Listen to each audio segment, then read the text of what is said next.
Now, this is a step-by-step guide to the lucid state meditation, which is the doorway to remote viewing. You can do Reiki on yourself because you can sense the energy. You can remote view, out-of-body experience. You can have lucid dreams, vivid dreams. It's just, it really, really does connect you to the ethereal in a way where you're conscious in there. You're conscious here, but can you imagine being as conscious as you are watching this video in the ethereal realm? Will this course, will it work for people with, it should work for anybody. I'm just going to read it to you. I'll read it to you. So this is a step-by-step guide into the lucid meditation state. So ancient references like Egyptian mythology underscore meditating while laying on your spine. This posture is pivotal to attain the stillness central to the practice. Adding a pillow under your legs and even trying it on your carpet to straighten your spine may help. But when starting this process for your spine, for your first time, having a soft shirt over your eyes, I want to explain something. If you guys are practicing this stuff, put something over your eyes. You need to put something over your eyes. It's just, oh man. The first thing you do is you embrace stillness. Start by positioning yourself flat on your back, and you focus on maintaining absolute stillness. Direct your focus on preserving this state. Avoid even the subtle motions. Now you need to deepen your awareness. As you settle in stillness, ground yourself in the present moment.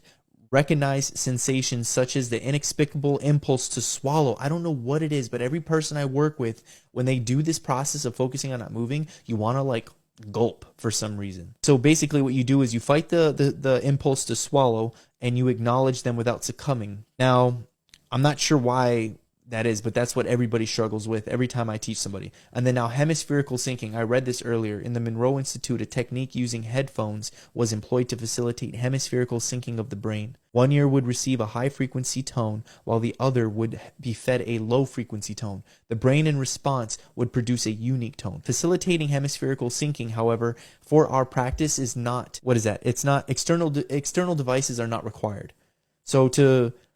So in a sufficiently quiet environment, you'll actually perceive ringing in your ears. Often, people think that it's tinnitus, but it's not. This ringing is in fact a natural phenomenon. As it amplifies, it signifies a deeper connectivity. By focusing intently on this ringing, you can discern dual tones, which eventually merge into a familiar single tone. This conscious discernment acts as a portal guiding your mind into a state of hemispherical synchronization. So the thing is, you can do this. You can hemisync your mind just by listening to the ringing in your ears. That swallow tip helped me so much. I don't know why.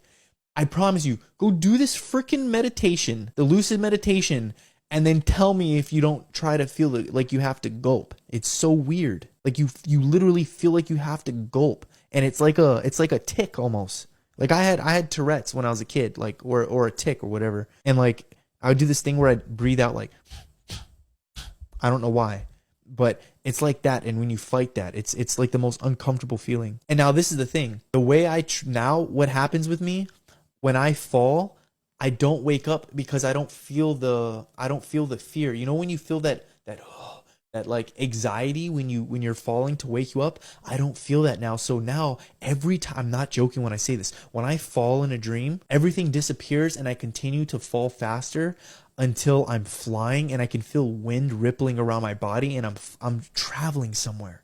Like it's nuts. And now like I just keep on doing, what do the entities look like? I've seen all black shadowy figures, and one brown entity was half the size of these things, and it attacked me.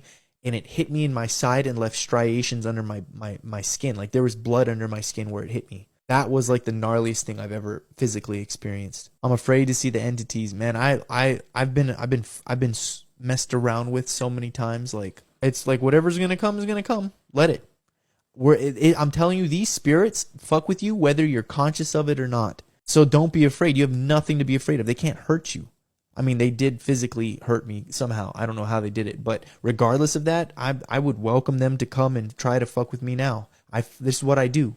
The only way you're going to advance and get stronger is if you deal with these things. If you don't want to, that's fine. It's not your prerogative. But I'm a warrior. I want to know the ethereal realm. I want to traverse the ethereal realm.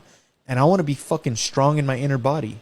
And it's fun. When you have these experiences, eventually you're like, after awakening, life seemed bland. Like life is just weird. It's like I know too much information. Now things just they've lost their vibrancy. But when I meditate and I start to experience things in the ethereal realm, I'm like, yeah, let's fucking go. How do you deal with entities? Thought. Like, I can physically punch really hard now, and I can run really fast when I'm in my dreams now.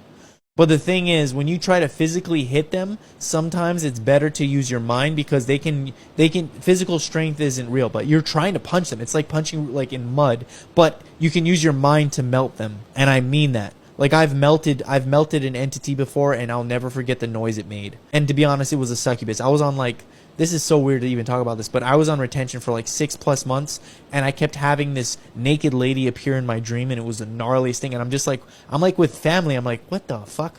Like, how is there a naked like woman? And it's like I don't even know what I'm fully attracted to, but somehow this image of this woman or female was like everything I would ever desire. And I don't even remember what she looked like.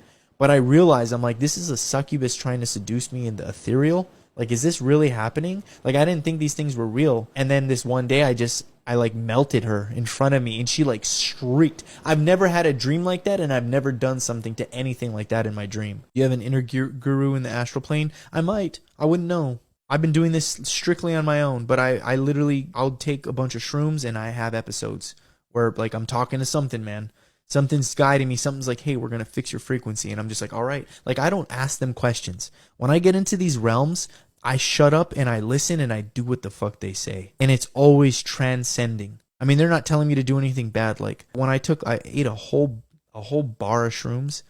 And after I did that, I literally was being talked to. And they were like, hey, we're just going to fix your frequencies. We're going to fix your vibrancy, everything. And I started like having the gnarliest experience. I didn't say nothing. I just said, okay, you do what you got to do. I'm going to sit here and sit in it as long as I can. It was wild.